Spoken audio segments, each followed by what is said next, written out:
Hello everyone, my name is Patwa and welcome to our YouTube channel medicine वेंस। तो दोस्तों, आज हम लोग शुरू करने जा रहे हैं बहुत ही एक इम्पॉर्टेंट सा चैप्टर जिसका नाम है बायोलॉजिकल क्लासिफिकेशन। इस चैप्टर से नीट में पिछले साल नीट 2025 में 2 क्वेश्चन आया हुआ है। तो सर, आपने तो पिछले वीडियो में ये बताया था कि पहले आप उन चैप्टर्स को कवर करोगे जिससे मैक्सिमम क्वेश्चन आते हैं। जैसे कुछ चैप्टर है जैसे कि एनिमल किंगडम, 2025 में एनिमल किंगडम से सर 4 क्वेश्चन आ रखे हैं, और कुछ चैप्टर ऐसे भी हैं जिनसे सर 5-5 क्वेश्चन आ रखे हैं। तो फिर आप उसको ना शुरू करके आप सर इनको क्यों शुरू कर रहे हो? उसका एक बहुत ही बेसिक सा आंसर ये है कि ये जो चैप्टर है ना, इम्पोर्टेंट इसलिए हो जाता है क्योंकि एक तो तुम्हारा ये बॉटनी का बेस बनाता है। जैसा कि आप सबको पता है कि बायोलॉजी को हम लोग 2 सेक्शन में डिवाइड करते हैं, जुअलॉजी और बॉटनी। और नीट 2025 ये बोला है कि भैया मैं तो इस बार 49 क्वेश्चन पूछा हूँ बॉटनी से, और बहुत ज़्यादा चांस है कि अगली साल भी नीट 2026 से भी बॉटनी से क्वेश्चन ज़्यादा आए। इसलिए ये बहुत ही इंपॉर्टेंट है, और बायोलॉजी को कोई भी हलवा नहीं समझेगा, क्योंकि जो लोग हलवा समझे थे भाई साहब उनका हो गया होगा हलवा। ठीक है, तो ये चैप्टर और ये इम्पोर्टेंट इस वजह से है ना, क्योंकि पिछले प्रीवियस ईयर में इससे 3-3 4-4 क्वेश्चन भी आ चुके हैं। लेकिन ये इम्पोर्टेंट तो है, लेकिन ये ज़्यादा इम्पोर्टेंट इस वजह से क्योंकि हम लोग के पूरे बॉटनी का बेस बनाएंगे। तो without wasting any time just get into the video. ठीक है दोस्तों, तो हम लोग शुरू करते हैं सबसे पहले कि ये जो शब्द है बायोलॉजिकल क्लासिफिकेशन, ये चैप्टर हम लोग को क्या समझाना चाहता है? ये चैप्टर हम लोग को ये समझाना चाहता है कि जितने भी लिविंग ऑर्गेनिज्म हमारे अर्थ पर प्रेजेंट है, ठीक है, उन सब को हमको क्या करना है? क्लासिफाई करना है। क्यों क्लासिफाई करना है? क्योंकि बहुत सारे स्पीसीज प्रेजेंट है। स्पीसीज क्या होता है ये अभी हम लोग आगे वीडियो में समझेंगे 1-2 मिनट बाद। ठीक है, तो बहुत सारे स्पीसीज हैं हमारे अर्थ पर।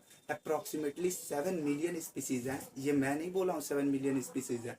ये आप इकोलॉजी में पढ़ोगे, एक साइंटिस्ट हैं जिनका नाम है रॉबर्ट में, उन्होंने बताया था। वो एस्टिमेट है, एक्यूरेट डाटा नहीं है। ठीक है, उन्होंने जो साइंटिफिक एस्टिमेट निकाला था, और उन्होंने ये बताया था कि जो हमारे अर्थ पर जो ग्लोबल स्पीसीज डाइवर्सिटी है, मतलब डाइवर्सिटी क्या होती है? विविधता। स्पीसीज की विविधता मतलब कितने तरह के स्पीसीज हैं और कितने नंबर में, उसी को हम लोग क्या बोलते हैं? डाइवर्सिटी। डाइवर्सिटी का एक बहुत ही अच्छा डिफिनेशन एनसीईआरटी लिखती है लिविंग वर्ल्ड में कि number and type of organism present on earth. ठीक है, तो क्या हम लोग समझ रहे थे? हम लोग ये समझ रहे थे कि क्यों हम लोग ये चैप्टर पढ़ते हैं, क्योंकि इतने सारे स्पीसीज हैं और उन सबको एक एक करके पढ़ना हमारे लिए आसान नहीं है। तो हम लोग क्या कर देते हैं, उसको हम लोग ग्रुप बना देते हैं। ग्रुप बना के हम लोग ग्रुप बना देते हैं, जिस वजह से हम लोग का स्टडी आसान हो जाता है और हम लोग को ग्रुप्स आसानी से समझ में भी आता है। जैसे कि जब भी मैं बोलता हूँ डॉग, तो आपके दिमाग में क्या आता है? डॉग ही आता है ना। ऐसा तो नहीं है कि आपके दिमाग में कैट आ रहा है। डॉग डॉग डॉग्स में भी बहुत सारे डिफरेंट डिफरेंट मतलब वैरायटीज होती हैं, लेकिन डॉग बोल रहा हूँ तो आपको ये समझ में आ रहा है, अच्छा ठीक है, वो 4 पैरों से चलते होंगे, उनकी एक पूंछ होगी और उनका जो सबसे स्पेसिफिक कैरेक्टर है, बार करते हैं, भौंकते हैं। ठीक है, उसी तरह से हम लोग समझने जा रहे हैं। उसी तरह से हम लोग ग्रुप बना के हम लोग के लिए पढ़ना बहुत आसान हो जाता है। अब आइए बोर्ड पे हम लोग समझते हैं एक एक चीज। सबसे पहले सर, ये जो बायोलॉजिकल शब्द है सर, इसका मतलब क्या होता है? देखो, ये जो वर्ड है बायोलॉजिकल, ये बायोलॉजी से आया है। किससे आया है? बायोलॉजी से आया है। सर, ये बायोलॉजी क्या है? बायोलॉजी ये सब्जेक्ट है भाई, इसमें हम लोग लिविंग ऑर्गेनिज्म की स्टडी करते हैं। ठीक है, अब ये जो शब्द है बायोलॉजी, ये किससे आया है? ये 2 ग्रीक वर्ड से आया है। किससे आया है? ये 2 ग्रीक वर्ड से आया है, बायोस प्लस लोगोस। ये बायोस प्लस लोगोस क्या है? ये ग्रीक वर्ड है। Greek word BIOS plus logos से आया है बायोलॉजी। अब बायोस का मतलब क्या होता है? लाइफ, और लोगोस का मतलब होता है स्टडी। मतलब इसमें हम लोग बायोलॉजी में क्या पढ़ते हैं? Study of life. और लाइफ किसके अंदर होती है? Living organism. मतलब हम लोग क्या पढ़ते हैं बायोलॉजी में? लिविंग ऑर्गेनिज्म के बारे में पढ़ते हैं। लेकिन इस चैप्टर में हम लोग को लिविंग ऑर्गेनिज्म के बारे में नहीं पढ़ना है। इस चैप्टर में हम लोग को लिविंग ऑर्गेनिज्म को क्लासीफाई करना है, ताकि हम लोगों को, क्योंकि मैंने जैसे बताया कि रॉबर्ट में जो है बता के चले गए हैं कि हमारे अर्थ पर 7 मिलियन स्पीसीज हैं, तो हम 7 के 7 मिलियन को तो हम पढ़ नहीं सकते हैं। ठीक है, और वो जो 7 मिलियन उन्होंने बताया है, उन सभी स्पीसीज को तो हम जानते भी नहीं हैं। क्यों नहीं जानते? क्योंकि बहुत सारे ऐसी स्पीसीज है जिनको हम लोग देख भी नहीं सकते। जैसे कि बैक्टीरिया, बैक्टीरिया को हम लोग नहीं देख सकते हैं। ठीक है, अपने मतलब नेकेड आई से नहीं देख सकते, ऑफ कोर्स उसको हम लोग माइक्रोस्कोप में देख सकते हैं। हमारे सामने बहुत से ऐसे माइक्रो ऑर्गेनिज्म है जिनको हम लोग देख ही नहीं सकते हैं, ठीक है।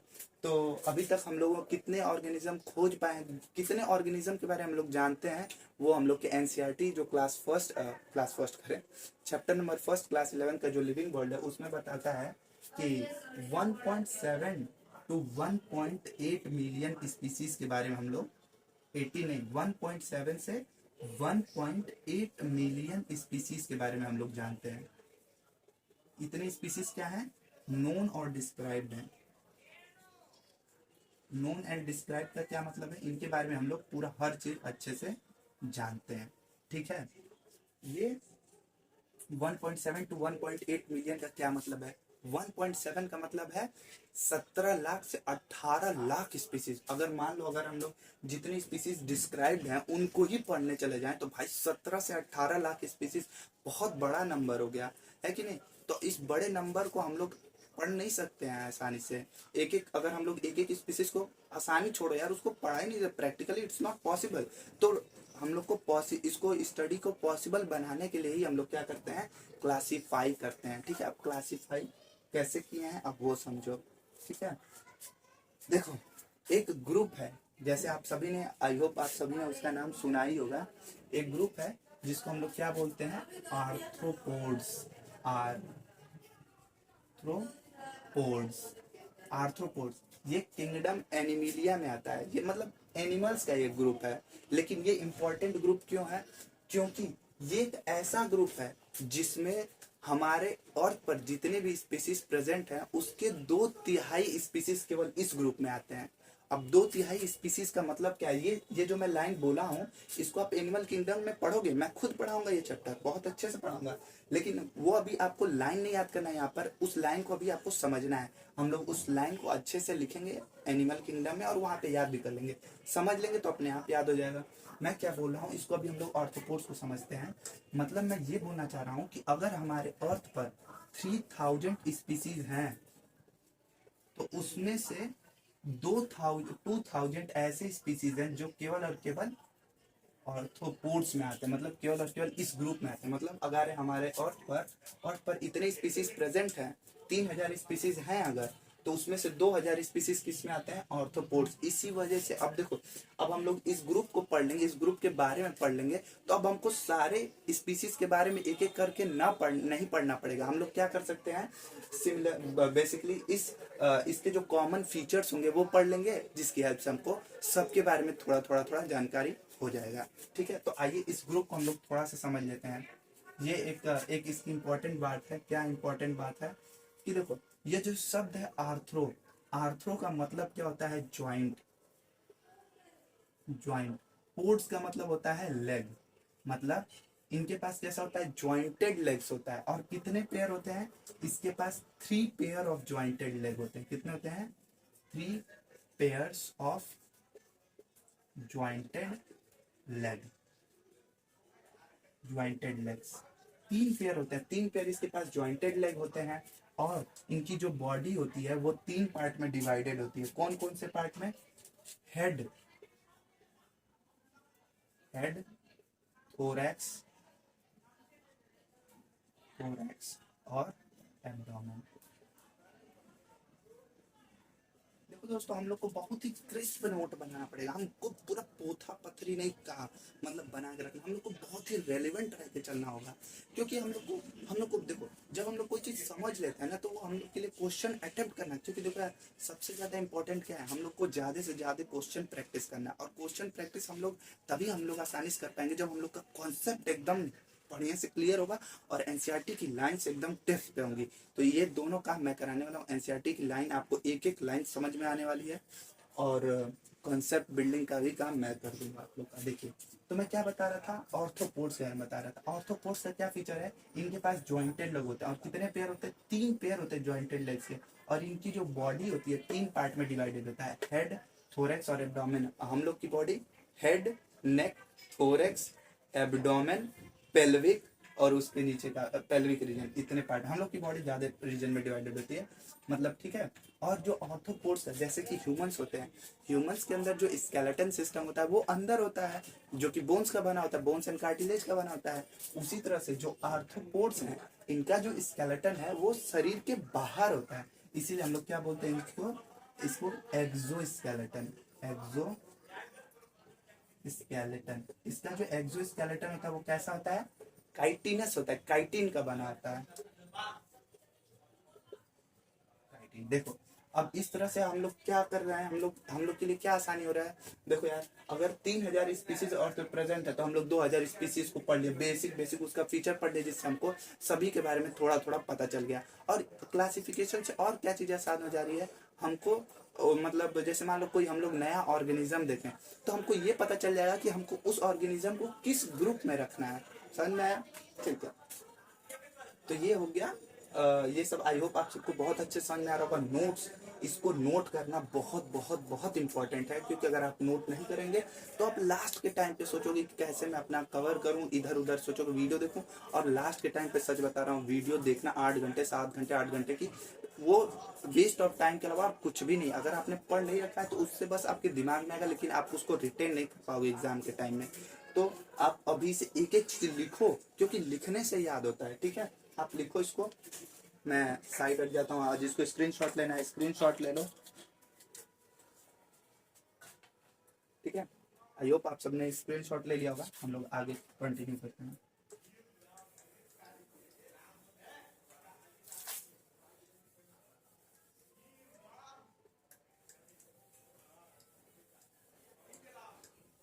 ठीक है, हम लोगों ने क्लासिफिकेशन समझ लिया था। अब क्योंकि मैं बोल रहा हूँ कि आप लोग को एनसीईआरटी की एक एक लाइंस मैं आपको एकदम टिप्स पिला दूंगा, तो उसके लिए सबसे पहले हम लोग क्लासिफिकेशन की डेफिनेशन समझ लेते हैं, क्या एनसीईआरटी बोलना चाहते हैं क्लासिफिकेशन में।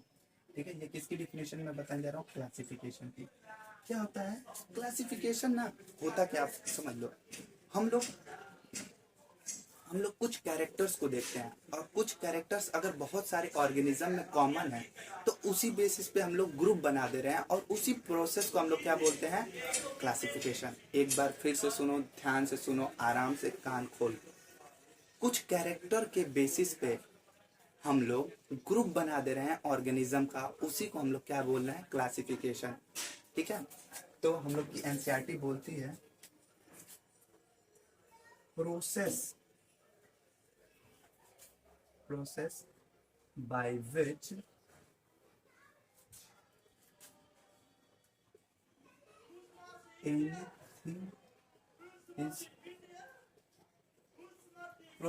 which anything is grouped into convenient category based on some easily observable character।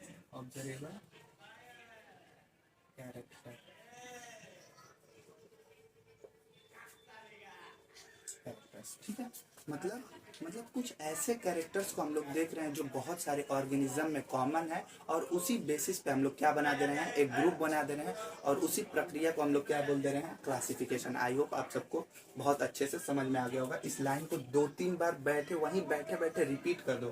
क्या लिखा है, process by which anything is grouped into convenient category based on some easily observable character, उसी को हम लोग क्या बोलते हैं, क्लासिफिकेशन। आई होप आप सबको क्लासिफिकेशन बहुत अच्छे से समझ में आ गया होगा। मैंने एक आर्थ्रोपोड्स का एग्जांपल देकर समझाया था, एक और एग्जांपल दे देता हूँ। और ये भी है, जो हम लोग क्लासिफिकेशन करते हैं ना, वो डिफरेंट लेवल पे होता है। इस चीज़ को हम लोग टैक्सोनॉमी जब पढ़ेंगे, मतलब कि हम लोग जब लिविंग वर्ल्ड पढ़ेंगे तो उसको और अच्छे से समझेंगे। मैं आपको भी थोड़ा थोड़ा एग्जांपल यहाँ पे भी दे देता हूँ। जैसे कि अभी मैंने ऑर्थोपोड्स क्या बताया था ना, वो भी एक ग्रुप है। ठीक है, लेकिन वो बड़े कैटेगरी ग्रुप है, हायर ग्रुप है। अब उसका उससे छोटे कैटेगरी का ग्रुप में बता देता हूँ, जैसे कि मैमल्स। मैमल्स में क्या आते हैं, इनके बॉडी पर हेयर प्रेजेंट होते हैं, बॉडी हेयर प्रेजेंट होता है, ईयर पिन्ना प्रेजेंट होता है,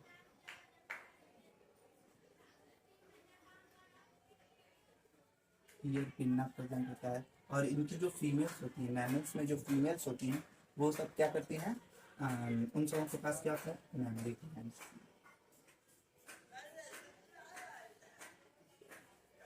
to to nourish their child. मतलब देखो ये सब, अगर ये तीनों फीचर, ये तीनों कैरेक्टर अगर जाहिर सी बात है बहुत सारे स्पीसीज में प्रेजेंट होगा। जाहिर सी बात क्या है, मैं एग्जांपल देके बता सकता हूँ। जैसे कि डॉग्स में देख लो, डॉग्स के भी स्किन पे हेयर होता है, मंकीज के स्किन पे हेयर होता है, उनके पास भी ईयर पिन्ना होता है, उनकी जो फीमेल्स होती है उसके पास मेमोरी ग्लैंड भी होता है। तो ये बहुत सारे स्पीसीज। सर तो ये स्पीसीज को हम लोग पहचानेंगे कैसे? स्पीसीज को हम लोग ऐसे पहचान सकते हैं अगर वो मॉर्फोलॉजिकली दिखने में डिफरेंट है। मतलब कोई ऐसा ऑर्गेनिज्म, दो ऑर्गेनिज्म अगर मॉर्फोलॉजिकली डिसिमिलर है, मतलब दिखने में अलग है, तो उसको हम लोग क्या बोल देंगे, स्पीसीज। ठीक है, उसको हम लोग क्या बोल देंगे, स्पीसीज। अब यहाँ पे हम लोग को स्पीसीज मतलब आप बेसिक आपको अंडरस्टैंडिंग ये होना चाहिए, अगर कहीं स्पीसीज लिखा हुआ आ रहा है तो वो मॉर्फोलॉजिकली डिफरेंट होगा। लॉजिक डिफरेंट, ये हमको समझ में आना चाहिए। अब हम लोग समझते हैं, स्पीसीज को थोड़ा अच्छे से समझ लेते हैं। ठीक है, स्पीसीज, क्योंकि मैं कई कई बार स्पीसीज का यूज करूंगा, इस वजह से स्पीसीज को हम लोग एक बार अच्छे से समझ लेते हैं।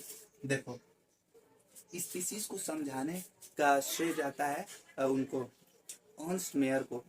अर्नस्ट मेयर के बारे में हम लोग अगले अगले लेक्चर में बहुत अच्छे से पढ़ेंगे। लेकिन फिलहाल उन्होंने जो कंसेप्ट बताया था स्पीसीज का, उसको हम लोग क्या बोलते हैं, biological concept of species. Biological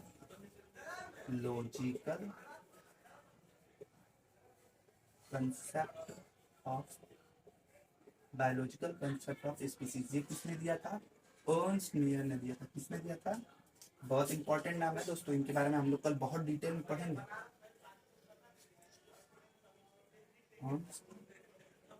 इन्होंने क्या दिया था, बायोलॉजिकल कंसेप्ट ऑफ स्पीसीज। उसमें इन्होंने ये बताया था कि हम लोग कैसे पहचानेंगे कि ये दोनों सिमिलर स्पीसीज हैं। दो डिफरेंट ऑर्गेनिज्म कैसे हमको पता चलेगा कि सिमिलर स्पीसीज के हैं। ठीक है, उसको पहचानने का तरीका इन्होंने बताया था। जैसे मान लो कोई, तो मैं समझा रहा था दोस्तों बायोलॉजिकल कंसेप्ट ऑफ स्पीसीज, जो किसने दिया था, बायोलॉजिकल कंसेप्ट ऑफ स्पीसीज, जिसको अर्नस्ट मेयर ने दिया था।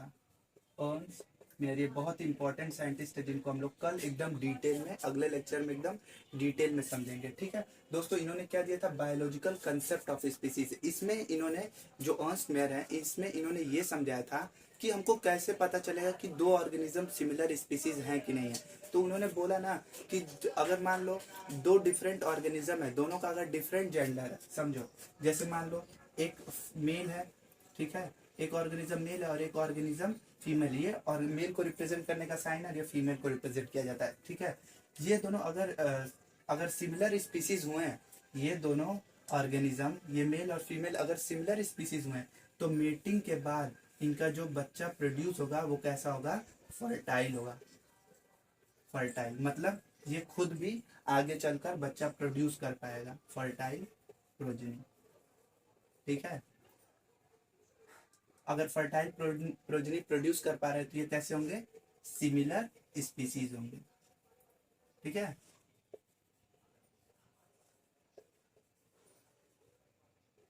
स्पीसीज। अगर अगर अगर अगर अगर जैसे मान लो एक मेल है और एक फीमेल है, ठीक है, ये दोनों अगर डिफरेंट स्पीसीज के हुए हैं, ठीक है, अगर दोनों डिफरेंट स्पीसीज के हुए हैं, तो इनका बच्चा तो प्रोड्यूस होगा, मतलब प्रोजनी तो फॉर्म होगा, प्रोजनी तो बनेगा, लेकिन वो फर्टाइल फर्टाइल नहीं होगा। फर्टाइल लिख के मैं काट दे रहा हूँ, इसका मतलब फर्टाइल नहीं है। ठीक है, अगर फर्टाइल प्रोजनी नहीं बनाए तो हम लोग क्या बोल देंगे, स्पीसीज डिफरेंट स्पीसीज है। आई होप आप सबको स्पीसीज बहुत अच्छे से क्लियर हो गया होगा। तो हम लोग समझते हैं क्लासिफिकेशन जरूरी क्यों है। थोड़ा बहुत तो मैंने आइडिया दे दिया था, उससे हम लोग को पढ़ना आसान हो जाता है, लेकिन कुछ और डाटाज हैं जिनकी हेल्प से आपकी अंडरस्टैंडिंग और अच्छी बनेगी, और वो डाटा इंपॉर्टेंट भी है आपके लिए। मैं यही लिख देता हूँ, जैसे कि more than 20,000 species are, more than 20,000, ये के मतलब होता है थाउजेंड, हजार को हम लोग के से रिप्रेजेंट करते हैं। More than 20,000 species are ants, ants की चींटियों की 20,000 से ज्यादा स्पीसीज है ठीक है, 20,000 स्पीसीज है किसकी, ऑर्किड की। ऑर्किड क्या है, एक तरह का फूल है, आप लोग सर्च कर लेंगे नेट पे जाके, कैसा एक पर्पल कलर का लगभग दिखता है, ठीक है। और 28,000 स्पीसीज है भाई साहब फिशेस की। फिशेस की कितनी, मछलियों की कितनी स्पीसीज है, 28,000। और सबसे ज्यादा इंटरेस्टिंग बीटल्स, जिसको हम लोग दीमक कहते हैं, उसकी 3 लाख स्पीसीज है। कितना स्पीसीज है, 3 लाख। क्या है, बीटल्स। बीटल्स की 3 लाख स्पीसीज है। तो इससे हमको फायदा क्या हो रहा है, इससे हमको फायदा ये हो रहा है कि आंट्स के बारे में, मतलब हम लोग, इनके पास कुछ फीचर्स होगा, इनके पास कुछ कॉमन कैरेक्टर होगा, कुछ कैरेक्टर ऑर्किड के पास कॉमन होगा, कुछ फिशेस में कुछ कैरेक्टर कॉमन होगा, कुछ बीटल्स में कैरेक्टर कॉमन होगा। तो इन सबके कैरेक्टर्स को हम लोग 3-3, 4-4 कैरेक्टर्स को पढ़ के ये पूरे स्पीसीज को एक साथ हम लोग पढ़ लिए। मतलब ये 4 ग्रुप्स को हम लोग पढ़े, उसको डिटेल में पढ़ लेंगे इन चारों ग्रुप्स को, जिसकी वजह से हम लोग को कितने स्पीसीज समझ में आ जा रहा है, 3,68,000 स्पीसीज समझ में आ रहा है। 4 ग्रुप्स के हल से सोचो हम लोग कितना स्पीसीज पढ़ ले रहे हैं, 3,78,000 स्पीसीज समझ में आ रहा है। इसीलिए मतलब क्लासिफिकेशन जरूरी है। तो चलो अब हम लोग समझते हैं सब, जो हम लोग वो हम लोग ये नहीं देखने जा रहे हैं सबसे पहला क्लासिफिकेशन सिस्टम किसने दिया, हम लोग ये पढ़ने जा रहे हैं कि कौन सा क्लासिफिकेशन सिस्टम अभी तक रेलिवेंट है। हम लोग वो भी पढ़ेंगे। सबसे पहला एरिस्टोटल ने दिया था क्लासिफिकेशन सिस्टम, ठीक है। उन्होंने यूज ऑफ मतलब हमारे यूज के अकॉर्डिंग क्लासिफाई किया था ऑर्गेनिज्म को, लेकिन वो हम लोग पहले नहीं देखेंगे। पहले हम लोग जो सबसे इम्पोर्टेंट, जो अभी तक रेलिवेंट है, उसको हम लोग देखते हैं, ठीक है। कौन सा सबसे इम्पोर्टेंट, आर एच विटेकर, ये जो चचा है आर एच विटेकर, इन्होंने क्लासिफिकेशन सिस्टम दिया था 1969 में। कब दिया था, 1969 में। इन्होंने क्या किया था ना, ये जो चचा है आर एच विटेकर, इन्होंने 1969 में ये बोला कि जितने भी ऑर्गेनिज्म हमारे अर्थ पर प्रेजेंट है, उन सबको मैं 5 ग्रुप में डिवाइड कर देता हूँ, ठीक है।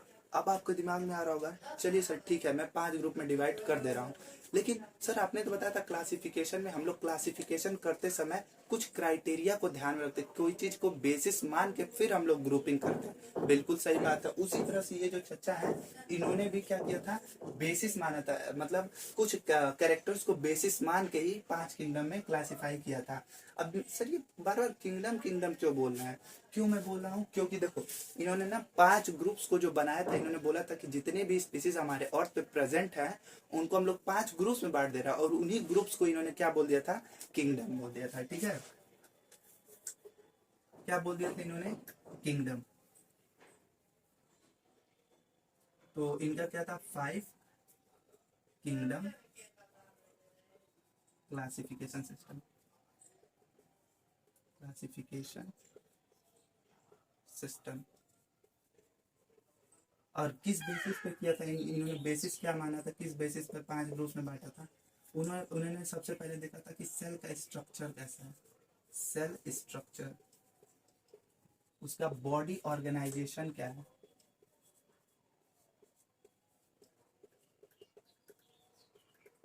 मोड ऑफ न्यूट्रिशन क्या है,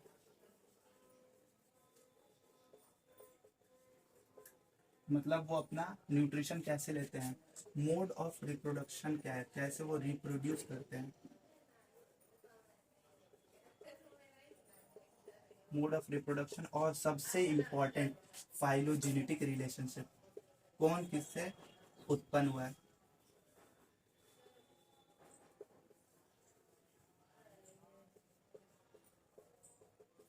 ठीक है, मतलब इन क्राइटेरिया के बेसिस पे उन्होंने जितने भी ऑर्गेनिज्म अर्थ पे प्रेजेंट है उसको 5 ग्रुप्स में डिवाइड कर दिया, और उन्हीं 5 ग्रुप्स को क्या बोल दिया उन्होंने, किंगडम बोल दिया। अब इन सबको समझ लेते हैं। सेल स्ट्रक्चर मतलब वो कहना क्या चाहते थे, वो ये बताना चाहते थे कि सेल का स्ट्रक्चर कैसा है, क्या वो प्रोकैरियोटिक सेल है या फिर वो यूकैरियोटिक सेल है।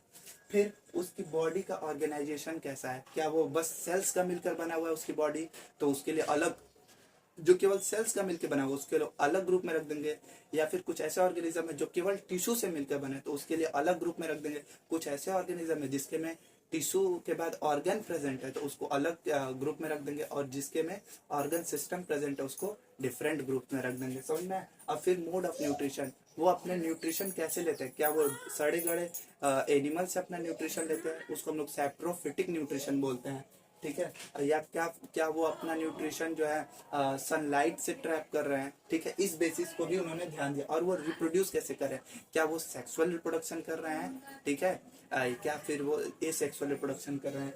फाइलोजेनेटिक रिलेशनशिप बहुत ज्यादा इंपॉर्टेंट है, जिस वजह से इनका जो क्लासिफिकेशन सिस्टम है अभी तक रेलिवेंट है, मतलब कौन किससे उत्पन्न हुआ, समझ में आया।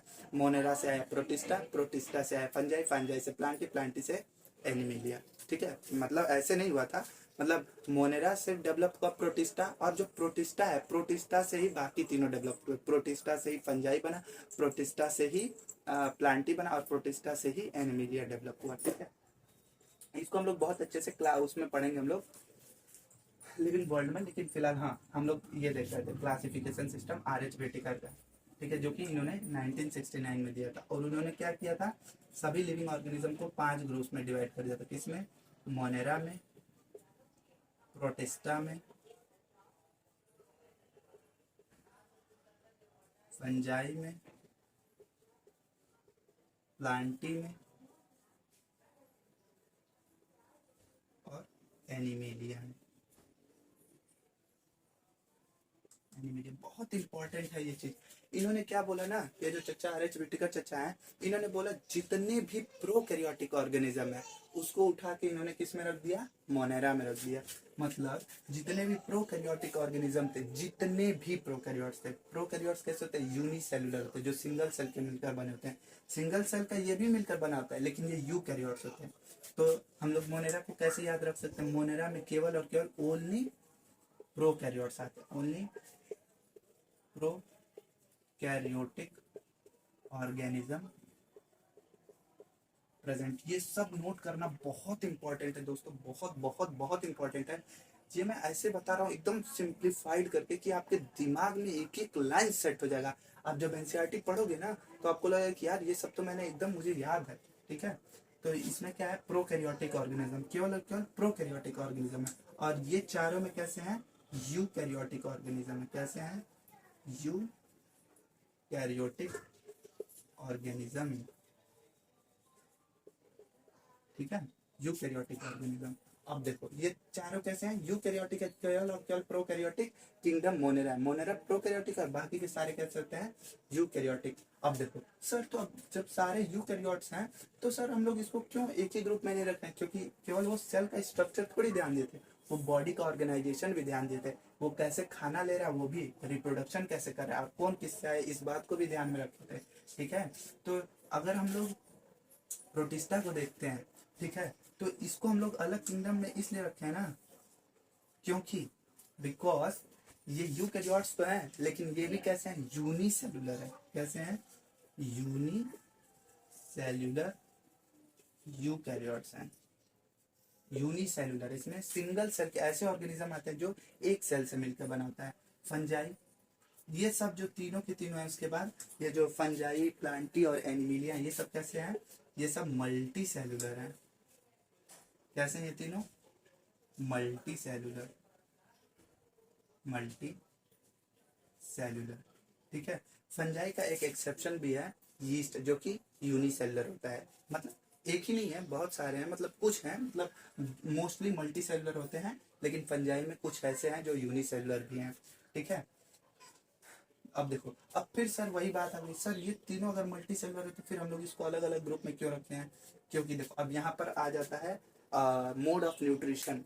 क्योंकि जो फंजाई होता है, फंजाई जो होता है, अब देखो प्लांटी को छोड़ देते हैं, ये जो प्लांटी है ये ऑटोट्रॉपिक, मतलब अपना खाना खुद बनाता है, ऑटोट्रॉप्स है, ठीक है। लेकिन जो प्लांट्स, प्लांटी और एनिमिलिया है, ये दोनों हेटेरोट्रॉप्स तो है, ठीक है। जो प्लांटी है और एनिमिलिया है, ये दोनों के दोनों कैसे हैं, हेटेरोट्रॉप्स, मतलब अपना खाना खुद तो नहीं बनाते हैं, हेटेरोट्रॉप्स हैं। बट जो प्लांटी होता है, सॉरी प्लांटी नहीं, ये फंजाई और जो एनिमिलिया है, फंजाई और एनिमिलिया अपना खाना खुद तो नहीं बनाते, ये हेटेरोट्रॉपिक ऑर्गेनिज्म है, लेकिन ये अपना न्यूट्रिशन कैसे लेते हैं, डेड और डिकेइंग मटेरियल से, उसको हम लोग क्या बोलते हैं, सेप्रोफाइट्स, सेप्रोफाइट्स। और ये कैसे होते हैं, एनिमल कैसे होते हैं, ये सेप्रोफाइट नहीं होते, होते हैं कुछ कई जगह एक्सेप्शन है, जैसे कि जयकाल हुआ, काऊ हुआ, ये सब हैं, जो डेड और डिकेइंग ऑर्गेनिज्म पे मतलब सर्वाइव कर सकते हैं, लेकिन ये मोस्टली ये कुछ एक्सेप्शन है, ठीक है। ये जो एनिमल्स होते हैं ये अपना न्यूट्रिशन ये जो अपने न्यूट्रिशन के लिए डिपेंडेंट होते हैं प्लांट्स पे, ठीक है, प्लांट्स पे, और प्लांट्स पे डिपेंडेंट होते हैं, ठीक है, dependent on plants for nutrition. मतलब ये भी हेटरोट्रॉप्स हैं। और कैसा न्यूट्रिशन है? होलोजोइक। होलोजोइक का मतलब होता है, होलो मतलब होता है कंप्लीट, और जोइक का मतलब होता है एनिमल। मतलब कंप्लीट एनिमल लाइक न्यूट्रिशन होता है। होलोजोइक में क्या होता है, सबसे पहले हम लोग इंजेशन करते हैं, जो खाना है, जो फूड है हम लोग का, सबसे पहले इंजेस्ट करते हैं, फिर डाइजेस्ट करते हैं। और जो फंजाई, जो सेप्रोफाइट हैं, ये क्या करते हैं, सबसे पहले ये सबसे पहले डाइजेस्ट करते हैं, मतलब कुछ इंजाइम्स को अपने शरीर के बाहर अपने फूड पे निकाल देते हैं ताकि वो डाइजेस्ट हो जाए, उसके बाद वो इंजेस्ट करते हैं। समझ में आया क्या डिफरेंस है आप सबको? मेरे हिसाब से मुझे लगता है मैंने आप सबको बहुत अच्छे से क्लियर कर दिया होगा। तो आप लोग इसका स्क्रीनशॉट ले लो, क्योंकि नोट्स बहुत बहुत इंपॉर्टेंट होने वाला है, ठीक है। तो आप, आई होप आप सभी ने स्क्रीनशॉट ले लिया होगा। तो अब हम लोग समझते हैं सबसे पहले मोनेरा को, जो कैसे होते हैं, प्रोकैरियोटिक ऑर्गेनिज्म। और जो प्रोकैरियोटिक ऑर्गेनिज्म कैसे होते हैं, यूनिसेलुलर। तो सबसे पहले अब हम लोग प्रोकैरियोटिक ऑर्गेनिज्म को समझने जा रहे हैं। यहाँ से बहुत बहुत बहुत इंपॉर्टेंट है, यहीं से आपका बॉटनी का बेस बनेगा। तो हम लोग क्या समझने जा रहे हैं, प्रोकैरियोटिक ऑर्गेनिज्म। और प्रोकैरियोटिक ऑर्गेनिज्म कैसे होते हैं, यूनिसेलुलर। यूनिसेलुलर यूकैरियोटिक भी होते हैं, ठीक है, लेकिन प्रोटिस्टा भी यूनिसेलुलर होते हैं, लेकिन जो प्रोटिस्टा होते हैं वो यूकैरियोट्स होते हैं, और जो मोनेरा होते हैं वो कैसे होते हैं, प्रोकैरियोट्स। तो सबसे पहले हम लोग को समझना क्या है, प्रोकैरियोटिक ऑर्गेनिज्म के बारे में। और जो प्रोकैरियोटिक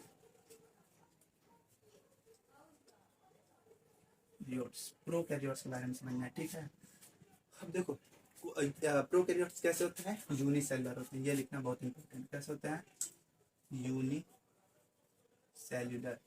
आप लोग एक चीज और लिख लो, all prokaryotic organism are unicellular but all unicellular organism are not prokaryotes।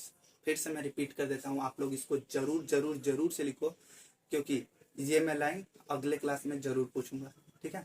क्या है कि ऑल प्रोकैरियोट्स आर, क्या नहीं, सभी के सभी जितने भी प्रोकैरियोट्स हैं, all prokaryotes are unicellular but all unicellulars are not prokaryotes, क्योंकि प्रोटिस्टा भी क्या होते हैं, यूनिसेलुलर होते हैं, ठीक है। तो अब हम लोग क्या समझने जा रहे हैं, यूनिसेलुलर ऑर्गेनिज्म के बारे में कुछ कुछ थोड़ा समझ लें ताकि हमको प्रोकैरियोट्स को समझना आसान हो जाए, ठीक है। यूनिसेलुलर ऑर्गेनिज्म जो होते हैं ना, वो इंडिपेंडेंटली एग्जिस्ट कर सकते हैं, इंडिपेंडेंट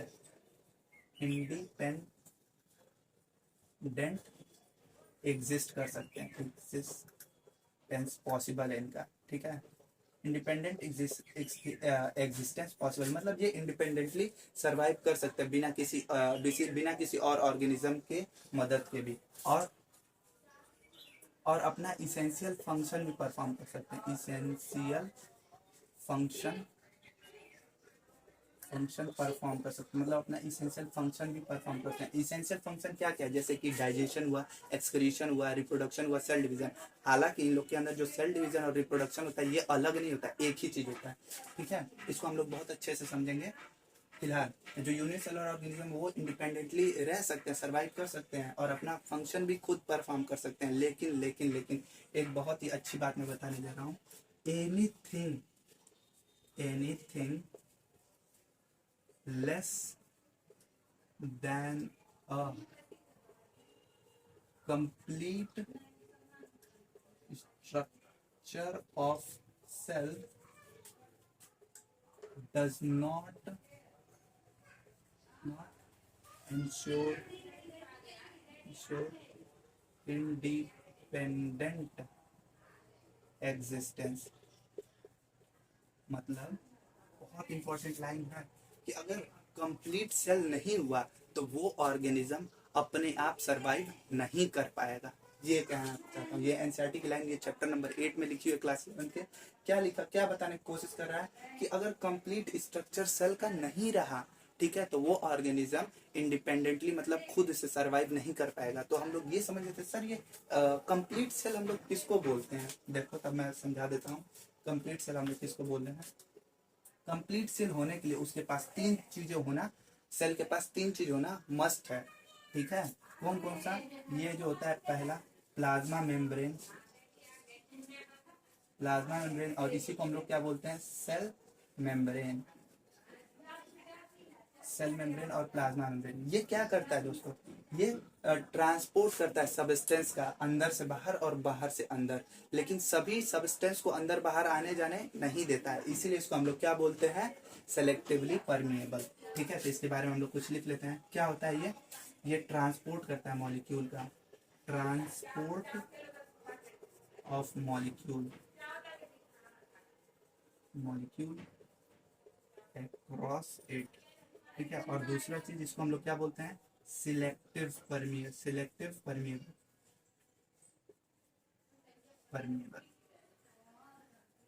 सेलेक्टिवली परमिएबल होता है। इसका मतलब सभी मॉलिक्यूल्स को अंदर बाहर आने जाने नहीं देता है, ठीक है। और एक और इम्पोर्टेंट चीज, इसको हम लोग क्या बोलते हैं? Limiting structure. डीलिमिटिंग का मतलब क्या होता है? मतलब इसके अंदर जो कुछ भी इसके अंदर प्रेजेंट है, ठीक है, उसको बाहर, और जो कुछ सेल के अंदर प्रेजेंट है और जो कुछ सेल के बाहर प्रेजेंट है उसको ये मिक्स होने से बचाता है, इसीलिए इसको हम लोग क्या बोलते हैं? सेल मेम्ब्रेन या प्लाज्मा मेम्ब्रेन को डीलिमिटिंग स्ट्रक्चर। और ये किस चीज से मिलकर बनाता है? Lipid plus protein. अधिकतर यही दोनों ज्यादा कंपोनेंट होते हैं। कोलेस्ट्रॉल भी होता है, कार्बोहाइड्रेट भी होता है, लेकिन मेनली क्या चीज होता है? लिपिड और प्रोटीन। और लिपिड भी कौन सा लिपिड होता है? फॉस्फोलिपिड, जिसको हम लोग cell the unit of life में बहुत अच्छे से पढ़ेंगे, ठीक है। ये चीज हो गया, ये पहला चीज क्या था? प्लाज्मा मेम्ब्रेन या सेल मेम्ब्रेन, ये चीज एकदम मस्ट होना चाहिए। और जो दूसरा चीज क्या है? न्यूक्लियस, ठीक है, न्यूक्लियस। और ये तीसरा चीज क्या है? साइटोप्लाज्म। अगर ये तीन स्ट्रक्चर सेल के पास प्रेजेंट नहीं है तो उसको हम लोग कंप्लीट सेल नहीं बोलेंगे। कौन कौन सा? सेल मेम्ब्रेन या फिर प्लाज्मा मेम्ब्रेन, दूसरा न्यूक्लियस, और तीसरा साइटोप्लाज्म, ठीक है। ये तीनों चीज प्रेजेंट होना मस्ट है किसी को भी सेल कहलाने के लिए, ठीक है। अब न्यूक्लियस क्या होता है? ये दोस्तों न्यूक्लियस जो होता है ना, control centre of the cell होता है। मतलब ये सेल को कंट्रोल करने का काम करता है, मतलब सेल कब डिवाइड करेगा। हाँ दोस्तों, मैं क्या बता रहा था? ये साइटोप्लाज्म को एक्सप्लेन कर रहा था।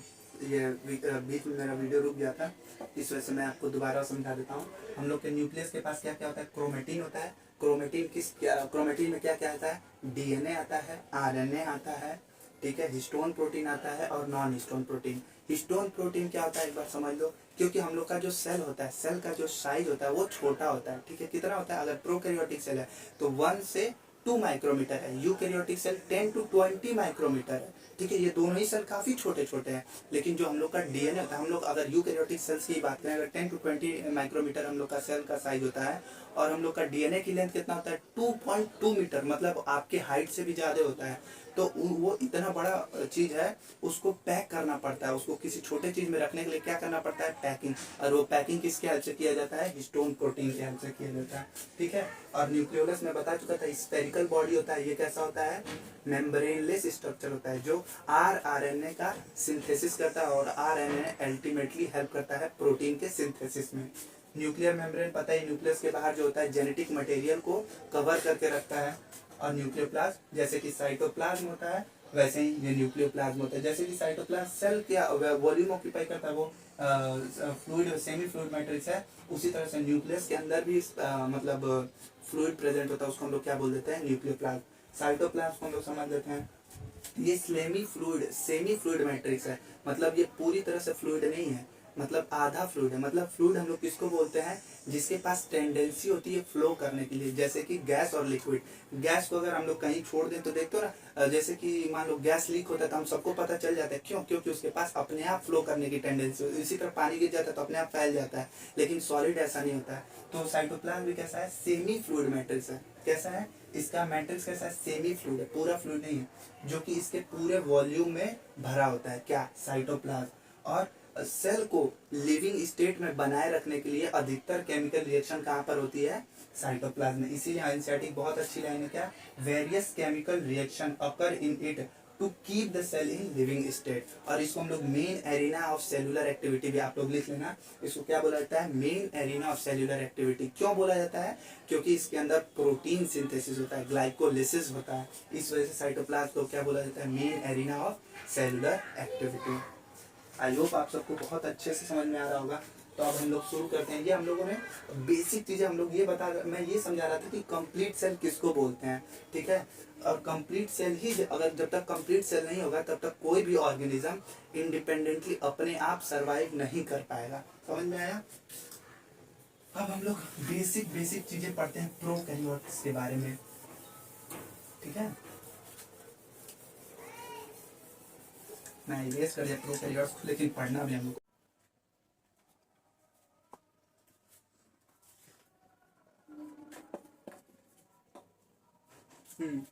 तो हम लोग ये समझ रहे थे प्रोकैरियोट्स को, हम लोग समझ रहे थे प्रोकैरियोट्स में प्रोकैरियोट्स के हम लोग कुछ फीचर्स को समझते हैं, मतलब कि प्रोकैरियोट्स को हम लोग कैसे पहचानेंगे। जो प्रोकैरियोटिक ऑर्गेनिज्म होता है उसके जो जेनेटिक मटेरियल होते हैं, उसके जो जेनेटिक मटेरियल होते हैं कैसे होते हैं? नेकेड, मतलब नंगे पुंगे होते हैं। इसका मतलब क्या है? जो उसका जेनेटिक मटेरियल यानी कि जो डीएनए है उसका, वो कैसा कवर्ड नहीं है, ठीक है। न्यूक्लियर मेम्ब्रेन उसके ऊपर एब्सेंट होती है, ठीक है। उसकी न्यूक्लियर मेम्ब्रेन एब्सेंट होती है, इसीलिए प्रोकैरियोट्स का जो न्यूक्लियस होता है उसको हम लोग क्या बोलते हैं? न्यूक्लियोइड। न्यूक्लियोइड प्रोकैरियोट्स के न्यूक्लियस को हम लोग क्या बोलते हैं? न्यूक्लियोइड, ठीक है। और जो जेनेटिक मटेरियल होता है डीएनए होता है, और डीएनए कैसा होता है प्रोकैरियोट्स का? सिंगल होता है, सिंगल होता है, सर्कुलर होता है, और कैसा होता है? डबल स्ट्रैंडेड होता है। कैसा होता है? सिंगल होता है, सर्कुलर होता है, और डबल स्ट्रैंडेड होता है। और इसके न्यूक्लियस को हम लोग क्या बोलते हैं? न्यूक्लियोइड। क्यों? क्योंकि इसका जो न्यूक्लियर मेम्ब्रेन होता है क्या होता है? एब्सेंट होता है, इसलिए इसके न्यूक्लियस को क्या बोलते हैं हम लोग? न्यूक्लियोइड। ऑइड मतलब होता है अलाइक, मतलब न्यूक्लियस के जैसा, न्यूक्लियस के जैसा, ठीक है। इसके न्यूक्लियस को हम लोग क्या बोलते हैं? न्यूक्लियोइड। क्यों? क्योंकि इसके ऊपर न्यूक्लियर मेम्ब्रेन एब्सेंट होता है। और जेनेटिक मटेरियल क्या होता है प्रोकैरियोट्स का? डीएनए होता है, और वो कैसा होता है? सिंगल होता है, सर्कुलर होता है, डबल स्ट्रैंडेड। दिखा दे रहा हूँ कैसा होता है।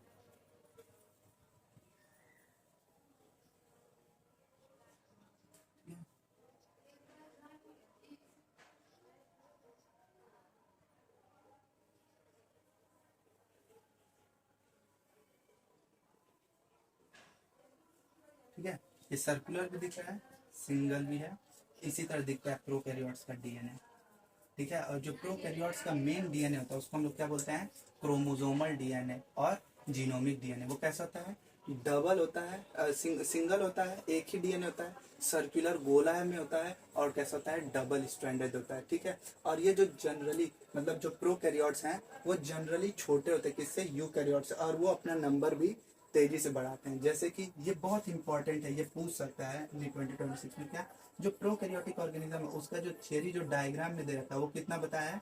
1 से 2 माइक्रोमीटर, और यूकैरियोट्स का कितना होता है? 10 to 20 माइक्रोमीटर। और जो थियरी में लिखा है प्रोकैरियोट्स का 3 to 5 माइक्रोमीटर, और यूकैरियोट्स का उतना ही, बराबर उतना ही लिखा है, ठीक है। आई होप आप सबको बहुत अच्छे से समझ में आ रहा होगा। तो मैं इतना चीजें क्लियर कर दिया हूँ कि ये जो जनरली छोटे होते हैं, और ये अपना नंबर, कौन? जो प्रोकैरियोटिक ऑर्गेनिज्म होते हैं जनरली छोटे होते हैं और वो अपना नंबर बहुत तेजी से बढ़ाते हैं यूकैरियोट्स के कंपैरिजन में, ठीक है। और इनकी जो साइज होती है वो भी वेरिएबल होती है। किसकी? जो प्रोकैरियोट्स की जो साइज होती है, साइज एंड शेप और आर हाईली वेरिएबल। इसका जो शेप होता है, जो प्रोकैरियोटिक ऑर्गेनिज्म यानी कि जो बैक्टीरिया है, वो बैक्टीरिया के 4 तरह के शेप्स हमको पढ़ने हैं। 4 तरह के शेप में एग्जिस्ट करता है। कौन कौन सा? 4 तरह के शेप में। पहला स्फेरिकल, जैसे कि क्रिकेट बॉल हो गया, फुटबॉल हो गया, वॉलीबॉल हो गया, बास्केटबॉल हो गया, उसका शेप कैसा होता है? स्फेरिकल। और उसको हम लोग क्या बोलते हैं? स्फेरिकल को हम लोग कॉकस, कॉकस। और जो दूसरा शेप होता है वो कैसा होता है? रॉड लाइक होता है, रॉड लाइक।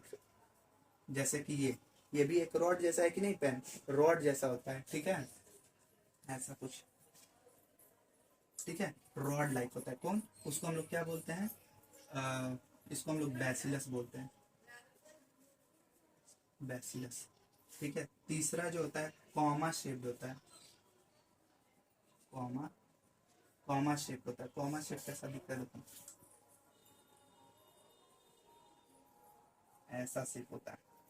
ठीक है, और कुछ स्पाइरल शेप होता है, spiral shape.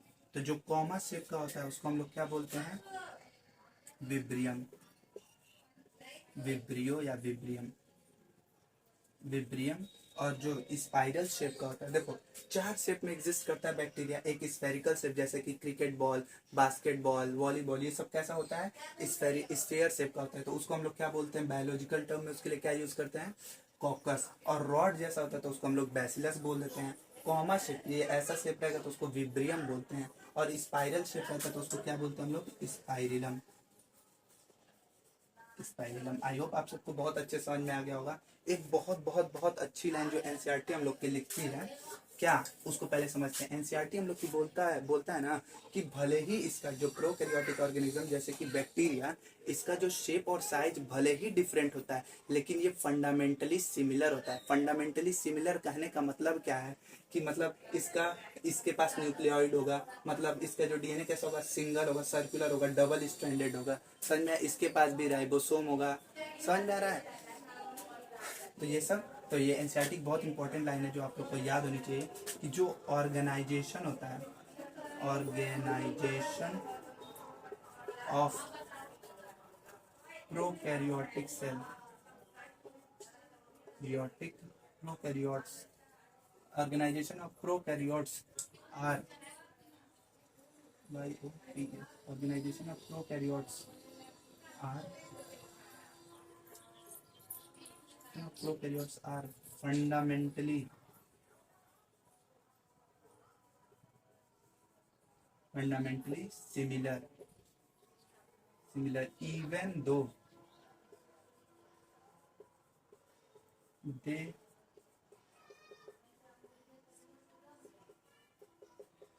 they exhibit a wide variety of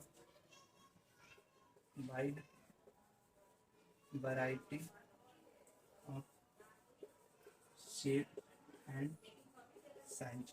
मतलब ये बताना चाह रहा है कि जो प्रोकैरियोटिक सेल जैसे कि बैक्टीरिया, इसका शेप और साइज भले ही अलग होता है, ठीक है, वेरी करता है, लेकिन वो फंडामेंटली सिमिलर होता है। मतलब उसके पास न्यूक्लियोटाइड होता है, उसका जो डीएनए होता है सिंगल होता है, सर्कुलर होता है, उसके पास भी राइबोसोम होता है। ठीक है, 70s टाइप ऑफ राइबोसोम होता है। समझ में आया। तो ये कैसा होता है, फंडामेंटली सिमिलर होता है। आप लोग इसका स्क्रीनशॉट जरूर ले लो क्योंकि हम लोग आगे प्रोसीड करने वाले हैं। अब हम लोग और डिटेल में, अब हम लोग ना प्रोकैरियोट्स यानी कि बैक्टीरिया का एक स्ट्रक्चर बना के हम लोग उसको पूरा डिटेल में देखेंगे, कि उसको पूरा पढ़ेंगे।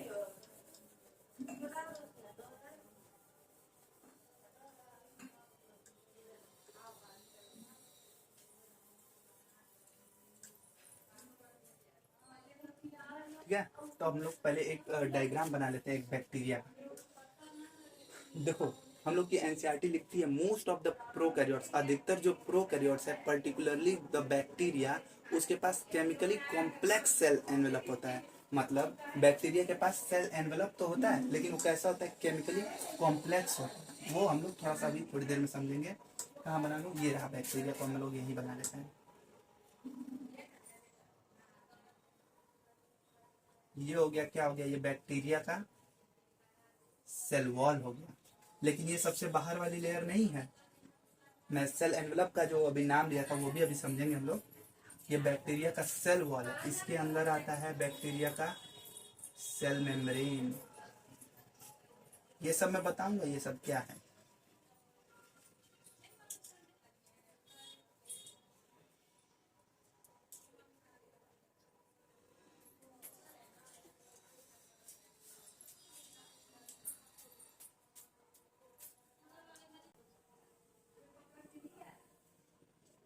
ठीक है, ये क्या है, सेल वॉल है। इसके बाहर ऐसे से ग्लाइकोकेलिक्स।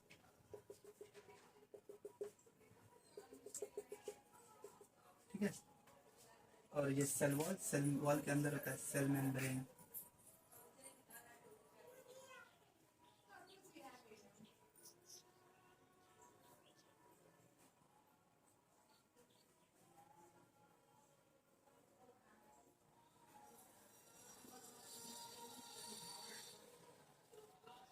ये सेल वॉल, ये सबसे बाहर जो लेयर होती है इसको हम लोग क्या बोलते हैं, ग्लाइकोकैलिक्स। फिर ये है तुम्हारा सेल वॉल, फिर ये है तुम्हारा सेल मेम्ब्रेन। ठीक है, और ये तीनों ही स्ट्रक्चर को मिला के हम लोग क्या बोलते हैं, सेल एनवेलप।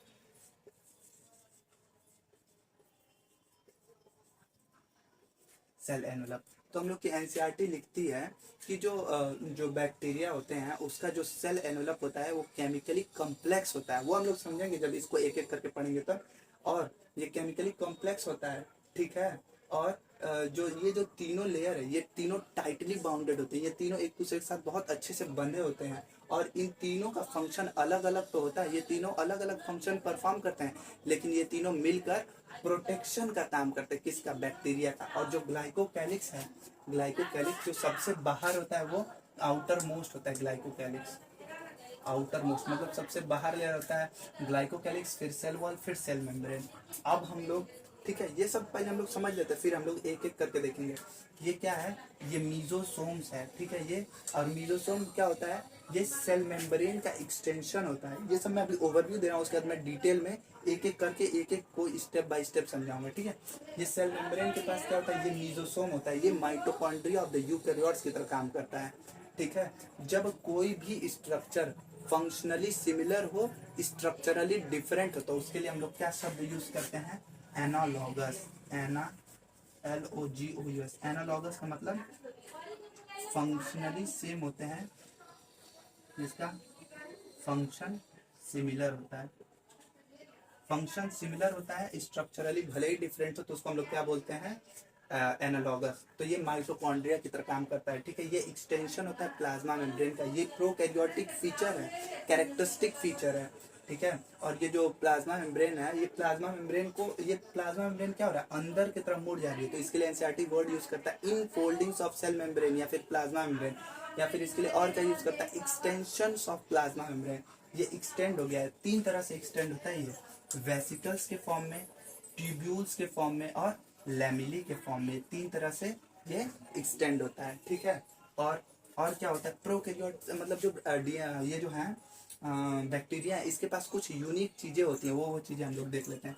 इसके पास मैं जैसे बताया, इसका जो डीएनए कैसा होता है, नेकेड होता है, सिंगल होता है, सर्कुलर होता है, और कैसा होता है, सिंगल होता है, सर्कुलर होता है, और डबल स्ट्रैंडेड होता है। आई होप आप सबको आपका ड्राइंग हुआ, हाँ। लेकिन ये क्या है, डीएनए है, किसका, बैक्टीरिया का डीएनए, ठीक है। ये जब मैं समझाऊंगा, और इसके अलावा भी डीएनए होता है, और ये जो मेन डीएनए होता है इसी को हम लोग क्या बोलते हैं, क्रोमोसोमल डीएनए, ठीक है। ये मेन डीएनए, और इसके अलावा भी स्मॉल सर्कुलर डीएनए होता है, other than chromosomal DNA. Chromosomal DNA के अलावा भी एक स्मॉल सर्कुलर डीएनए होता है, जिसको हम लोग क्या बोलते हैं, प्लाज्मिड। प्लाज्मिड, ठीक है। डीएनए होता है इसके पास, प्लाज्मिड होता है इसके पास, इंक्लूजन बॉडी होता है। इंक्लूजन बॉडी भी मैं बताऊंगा क्या होता है, इंक्लूजन इंक्लूजन बॉडी, ठीक है। और इनके पास राइबोसोम होता है, कितना, 70S टाइप ऑफ राइबोसोम। ये क्या है, राइबोसोम है, कैसा होता है, 70S टाइप ऑफ राइबोसोम होता है, ठीक है। और इसके पास पॉलीसोम होता है। पॉलीसोम क्या होता है, एक सिंगल एमआरएनए पर बहुत सारे राइबोसोम आकर अटैच हो जाते हैं, उसी को हम लोग क्या बोलते हैं, पॉलीसोम। और ये करता क्या है, पॉलीसोम जो ये राइबोसोम है, ठीक है, 70S टाइप ऑफ राइबोसोम है। तो ये जो पॉलीसोम का जो राइबोसोम होता है ना, वो एमआरएनए को प्रोटीन में कन्वर्ट करता है, और एमआरएनए से प्रोटीन बनाने की जो प्रक्रिया होता है उसको हम लोग क्या बोलते हैं, ट्रांसलेशन, ठीक है। तो मैंने क्या पढ़ा दिया, प्लाज्मिड पढ़ा दिया, इंक्लूजन बॉडी, राइबोसोम। अब ये सब मैं पढ़ा नहीं, कवर नहीं किया हूँ, ये सब अभी हम लोग डिटेल में पढ़ेंगे। बस अभी मैं बता रहा हूँ क्या क्या प्रेजेंट होता है एक टिपिकल बैक्टीरिया में, ठीक है। तो ये इंक्लूजन बॉडी हो गया। ये जो इसका खास क्या है, मीजोसोम। देखो ये मीजोसोम का नाम ही नहीं लिखा हूँ, ये तीनों क्या है, मीजोसोम है, मीजोसोम, ठीक है। और इसके पास पिलाई होता है, ठीक है। कहाँ गया पिलाई,